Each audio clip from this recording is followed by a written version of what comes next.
क्या सच में सपा सरकार में हनुमानगढ़ी परिसर में रोजा इफ्तार हुआ था? सवाल इसलिए भी है क्योंकि ये मामला इन दिनों खूब सुर्खियों में है। ये मामला ऐसे ही नहीं चर्चा में आया, बल्कि सीएम योगी आदित्यनाथ के बयान के बाद से इस मामले ने तूल पकड़ा हुआ है। सीएम योगी ने 10 जुलाई को अयोध्या में यूपी की पिछली सपा सरकार को निशाने पर लेते हुए कहा कि आज अयोध्या की चिंता करने वालों ने कभी हनुमानगढ़ी में नमाज पढ़वाने का भी काम किया था।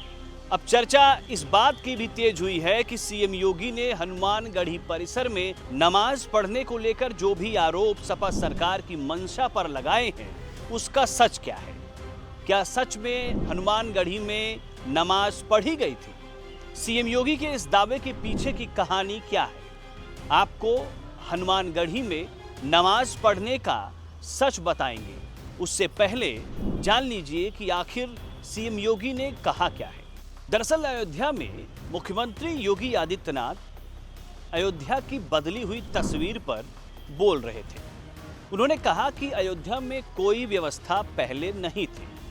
गंदगी अयोध्या की पहचान बन चुकी थी। जो लोग आज आस्था की बात करते हैं, इन्हीं लोगों ने हनुमानगढ़ी में कभी या इन्हीं की सरकार में कभी नमाज पढ़वाने का भी काम हुआ था। सीएम योगी ने कहा कि कल्पना कीजिए कि क्या कोई जामा मस्जिद में हनुमान चालीसा का पाठ कर पाएगा?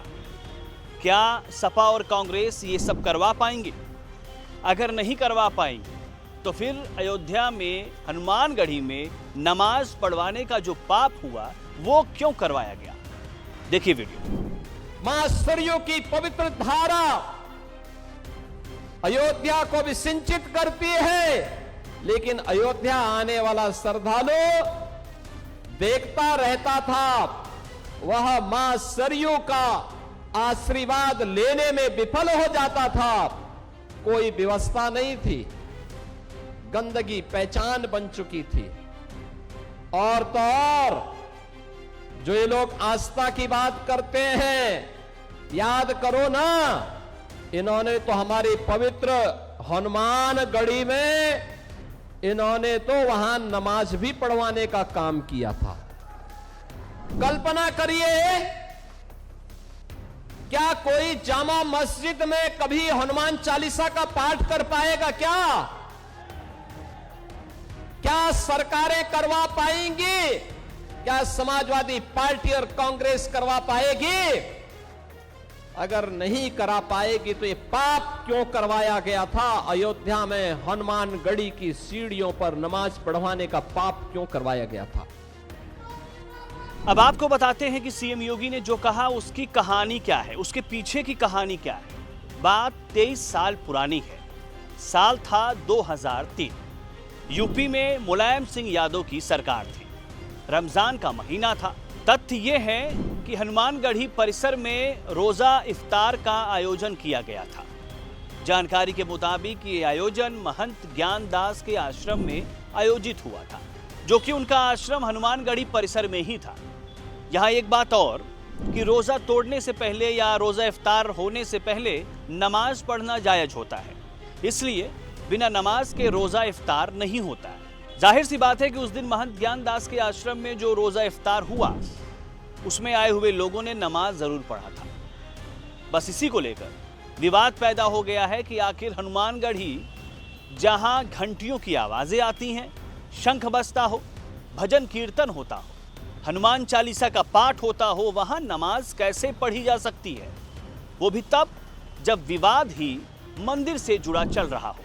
सूबे में सरकार समाजवादी पार्टी की थी और राम मंदिर का विवाद चल रहा था, लेकिन इस बीच हनुमानगढ़ी में नमाज पढ़े जाना ये सरकार की मंशा पर सवाल खड़े करता है। हालांकि इस रोजा इफ्तार को लेकर यह कहा गया कि ये रोजा इफ्तार अयोध्या में सांप्रदायिक सौहार्द और हिंदू मुस्लिम एकता का संदेश देने के लिए आयोजित किया गया था, लेकिन ये जहां हुआ उसको लेकर विवाद खड़ा हो गया है। हनुमानगढ़ी में नमाज पढ़ने को लेकर, रोजा इफ्तार को लेकर सवाल खड़े हुए, विवाद पैदा हुआ। इस रोजा इफ्तार में मुस्लिम पक्ष से बाबरी मस्जिद के मुद्दई हाशिम अंसारी और मुस्लिम नेता सादिक अली उर्फ बाबू टेलर समेत कई मुस्लिम प्रतिनिधि शामिल हुए थे।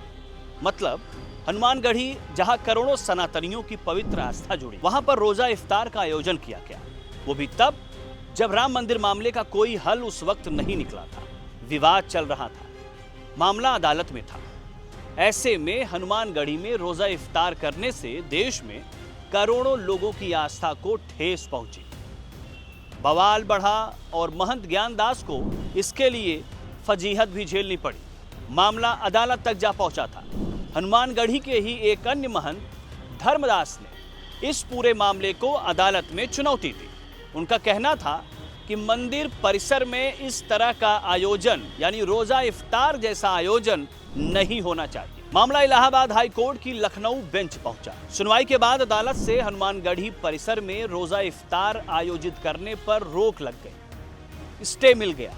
इसके बाद यह विवाद और गहरा हो गया।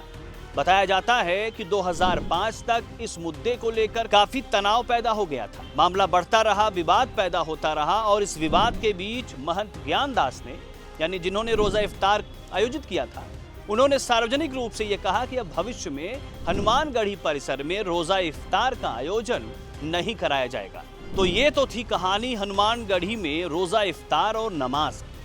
लेकिन अब आपको जरा महंत ज्ञानदास के बारे में जानकारी दे देते हैं।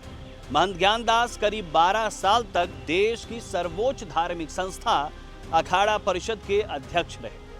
अयोध्या के हनुमानगढ़ी मंदिर के महंत भी रहे। उनके और समाजवादी पार्टी के संस्थापक मुलायम सिंह यादव के बीच अच्छे रिश्ते माने जाते थे। उनके रिश्तों की परख इसी से हो जाती है कि महंत ज्ञानदास ने 2025 में मुलायम सिंह यादव की सराहना करते हुए यहां तक कहा था कि इस दुनिया में मुलायम सिंह यादव से अच्छा कोई नेता नहीं है, उनकी जगह कोई नहीं ले सकता। इतना ही नहीं, महंत ज्ञानदास चाहते थे कि यूपी में भाजपा की सरकार न आए। 7 अगस्त 2016 को जनसत्ता डिजिटल ने एक खबर कवर की थी जिसमें लिखा है कि महंत ज्ञानदास नहीं चाहते थे कि 2017 में हुए यूपी विधानसभा चुनाव में भाजपा की सरकार प्रदेश में आए। वो चाहते थे कि अखिलेश यादव ही दोबारा 2017 में सूबे की कमान संभाले। फिलहाल सीएम योगी ने हनुमानगढ़ी परिसर में नमाज पढ़ने को लेकर जो दावा किया उसका सच हमने आपको बताया कि कैसे सौहार्द शांति माहौल बनाने के नाम पर पिछली सरकारों में करोड़ों सनातनियों की आस्था के साथ खिलवाड़ किया गया और अदालत से स्टे लेना पड़ा। वैसे सीएम योगी का सपा सरकार में हनुमानगढ़ी परिसर में नमाज पढ़े जाने वाला बयान ऐसे समय में आया है जब सपा प्रमुख अखिलेश यादव पिछले कुछ दिनों से लगातार सॉफ्ट हिंदुत्व के जरिए भाजपा की हिंदूवादी राजनीति को घेरने की कोशिश करते दिख रहे हैं। लेकिन भाजपा, खासकर सीएम योगी, उनकी कोशिशों पर पानी फेरते नजर आ रहे हैं। हमने जो जानकारी आप तक पहुंचाई उस पर आपकी क्या राय है, कमेंट बॉक्स में जरूर बताएं।